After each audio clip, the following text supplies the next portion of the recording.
Welcome back to Beyond the Scoreboard. Today's episode marks an important transition in this series. Up to this point, we have spent a time discussing vision, culture, standards, recruiting, accountability, conflict, and many of the leadership responsibilities that define a head coach. Those conversations were essential because every successful program requires a strong philosophical foundation. However, philosophy alone doesn't improve players. At some point, every head coach must answer a much more practical question. How do we actually develop better basketball players? Not in theory, not through motivational speeches, not by hoping that experience alone will make athletes improve, but through a systematic process that can be implemented, evaluated, refined, and repeated year after year. If I were standing in front of a room full of university coaches today, and this is where I would begin.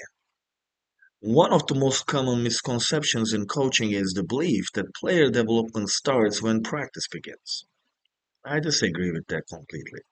In my view, player development starts much earlier. It begins at the moment the coach decides what kind of player and, more importantly, what kind of a person the program is trying to produce. That distinction is critical because every coaching decision that follows should align with that destination. When I evaluate successful basketball programs, whether at the university, professional, or international level, one characteristic consistently stands out. They do not simply conduct practices or individual workouts. They operate within clearly defined development systems. Every drill, every meeting, every strength session, every film review, and every individual conversation contributes to a larger purpose. Nothing exists in isolation. And unfortunately, many programs approach development very differently. They design excellent practices. They invest in talented assistant coaches. They schedule individual workouts. And they purchase advanced technology.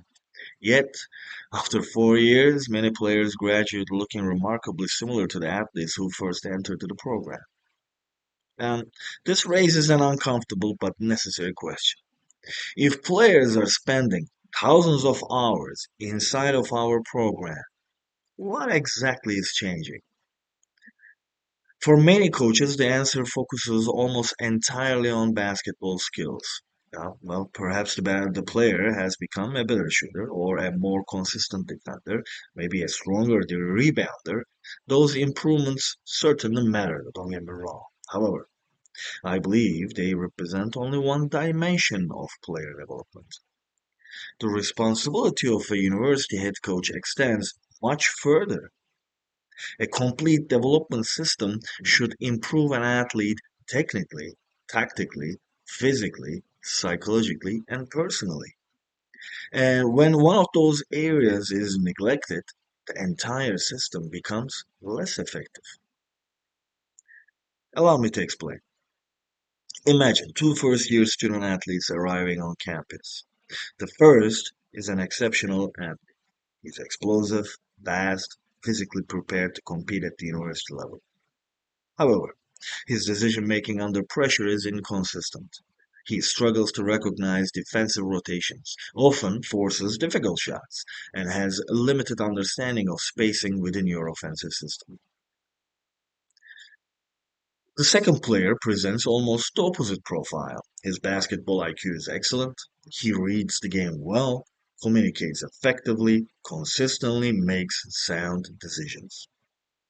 Yet, physically, he is underdeveloped. He lacks strength, struggles to finish through contact, and finds it difficult to defend more experienced opponents. Now, consider a common coaching mistake.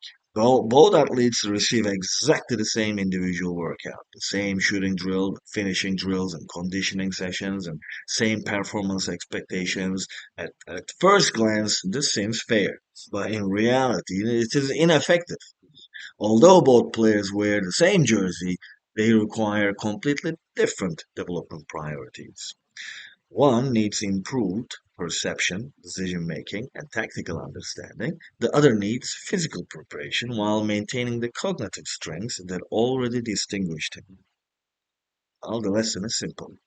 Player development should never begin by asking, what workout should we run today? It should begin by asking, what is preventing this particular athlete from reaching the next stage of development? And that question changes everything. Instead of coaching activities, we begin coaching people. Instead of delivering identical instruction to an entire roster, we create individualized pathways that respect the unique needs of every athlete. The idea forms the foundation of what I call player development cycle. Rather than viewing full development as a collection of isolated workouts, I believe it should operate as a continuous cycle consisting of six interconnected stages: profile, prioritize, design, train, transfer, review.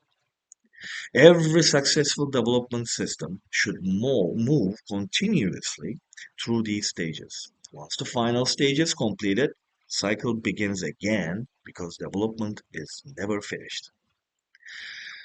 Today, I would like to introduce the first two stages. Stage one, profile. Many coaches evaluate players, right? Far fewer truly profile them. There's an important difference. Evaluation often asks, how good is this player today? Profiling asks, who is this athlete? What influences performance? And what information do we need before making coaching decisions? A complete player profile extends far beyond technical ability. Certainly, we must evaluate shooting mechanics, ball handling, finishing ability, defensive fundamentals, and passing accuracy. But that's only one part of the picture. We should also understand tactical awareness. Can the athlete recognize advantages? Do they consistently make effective decisions in transition? How well do they read help side defenders? Can they adapt when the game becomes unpredictable? Equally important is the physical profile: movement quality, strength, acceleration, deceleration, mobility, recovery capacity, injury history, availability. Because the most talented player on a roster cannot help the program if they are consistently unavailable. The psychological profile deserves the same attention. How does the athlete respond to mistakes?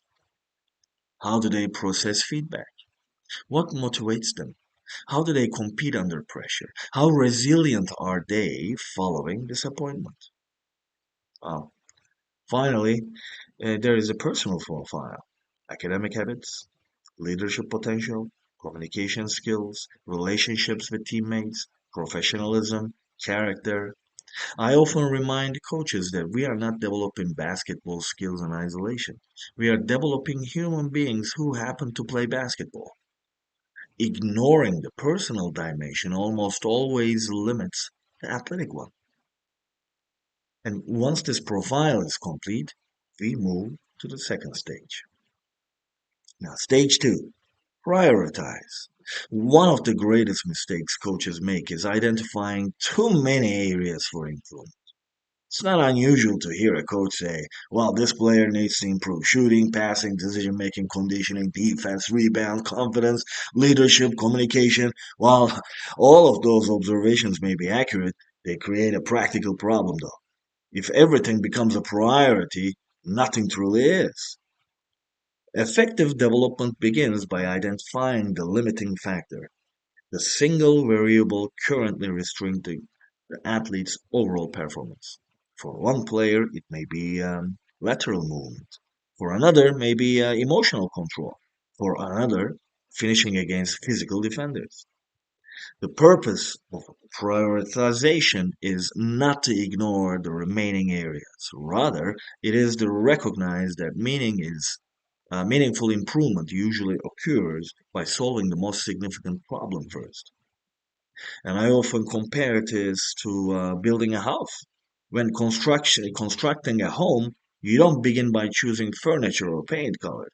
You first ensure the foundation is strong enough to support everything that will eventually be built above it. Player development follows the same principle. The coach's responsibility is identifying the foundation that requires attention before attempting to improve everything else. This approach demands patience. It also demands discipline. There will always be pressure to chase quick improvements or impressive workout videos. However, sustainable development rarely occurs through shortcuts. It occurs through intentional planning, careful observation, and consistent execution over time. I want you to start thinking this question and start considering before our next discussion.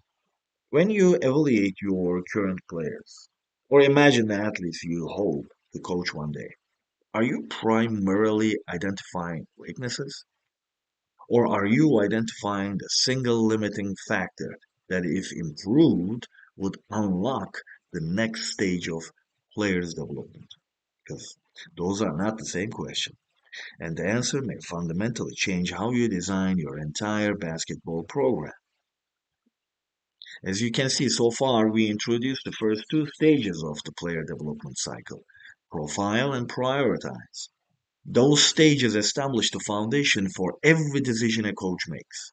Once we understand who the athlete is and what currently limits their performance, we can begin designing an environment that actually promotes meaningful improvement. Well, this brings us to the third stage of the cycle. Stage 3, designing. Many coaches believe development begins by selecting drills, and I believe it begins by designing learning environments. That distinction is more significant than it first appears. When a coach thinks primarily about drills, the question becomes, what exercise should we run today? But when coach think about learning environment, the question changes to, what experiences does this athlete need in order to solve basketball problems more effectively? And those are very different approaches. A drill should never exist simply because it's enjoyable, popular, or visually impressive. Every activity should have a clear, defined purpose within the player development plan. If a player struggles to recognize defensive rotations, then the learning environment should repeatedly expose them to situations requiring those reads. If the athlete struggles to finish against physical defenders, then the training must regularly include contact, decision making, and realistic defensive pressure. Well, one of the mistakes I see in player development is a tendency to separate technical skill from tactical understanding. And players may spend 20 minutes shooting uncontested jump shots, yet very little time learning when those shots should actually be taken. As a result, their shooting mechanics improve while their shot selection remains unchanged.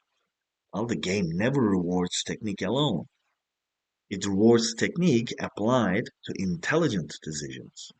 And that's why the learning environment should progressively resemble the demands of competition. There is certainly a place for isolated technical work, particularly when introducing or refining movement patterns. However, the ultimate objective is transfer. Every technical improvement must eventually survive defensive pressure, fatigue, time constraints, emotional stress, and unpredictable situations. This naturally leads to the fourth stage: training.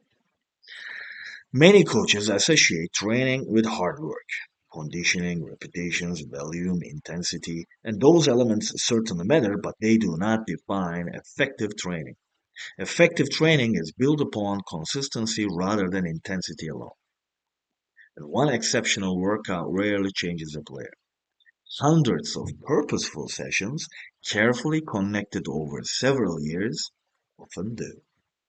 If I were designing a university player development system, Every athlete would know exactly how development fits into the weekly structure of our program.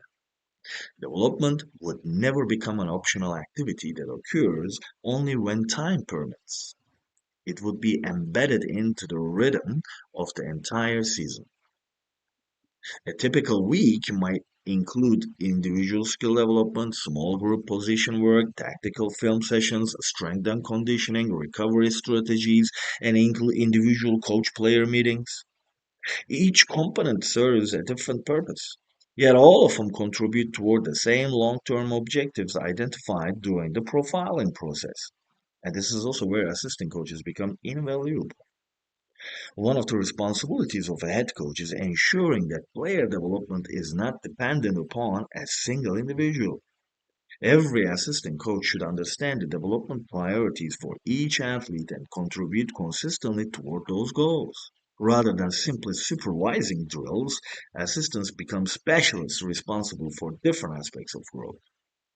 One coach may focus on perimeter decision making, another may oversee post development, another may monitor physical preparation or leadership development.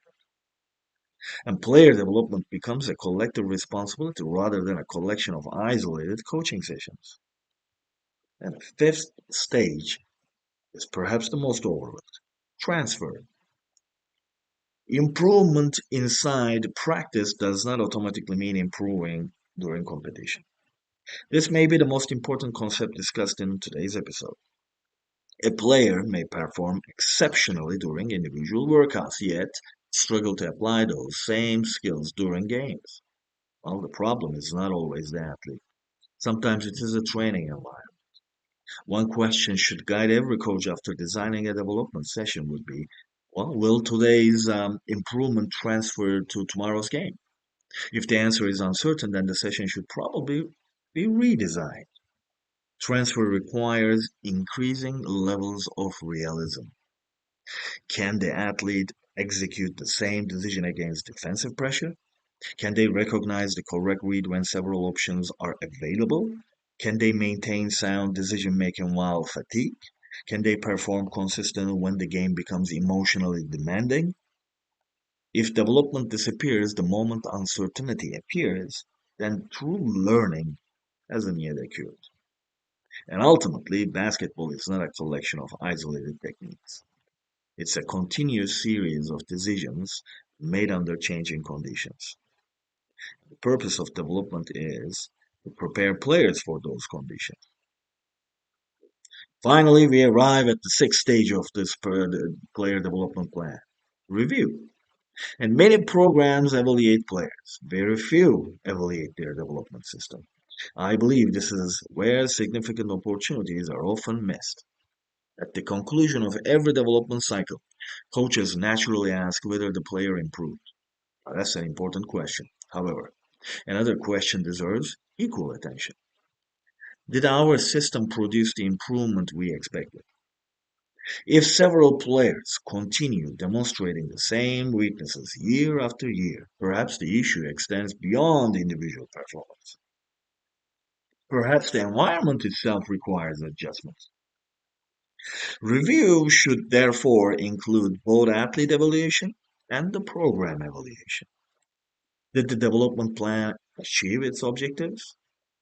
Were the priorities appropriate? Did the learning environment create meaningful transfer?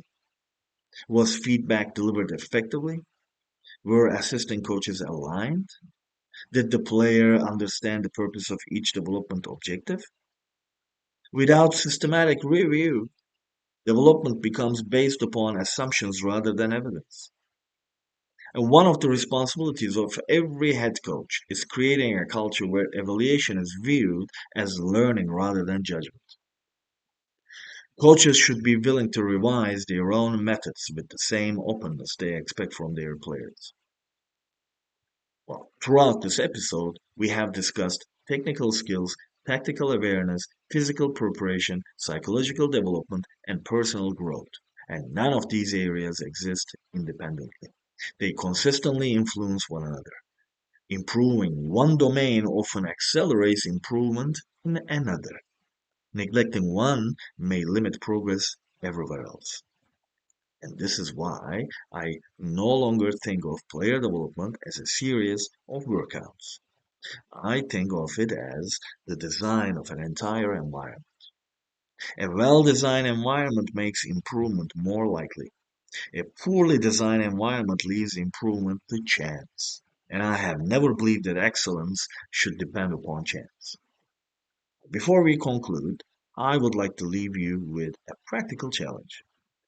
I want you to imagine you have accepted your first university head coaching position.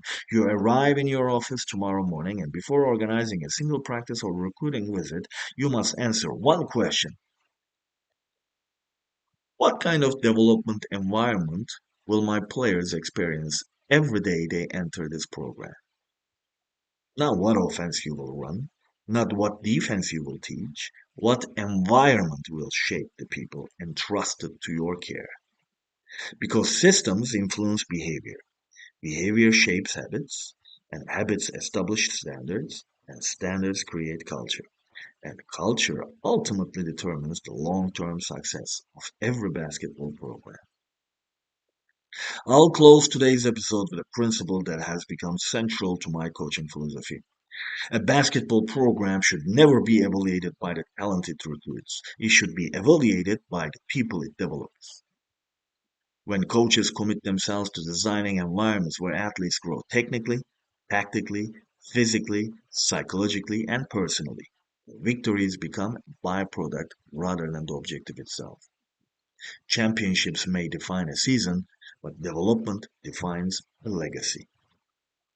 Thank you for joining me for today's episode. In our next episode, we will build upon this foundation by exploring one of the most important strategic decisions every head coach must make.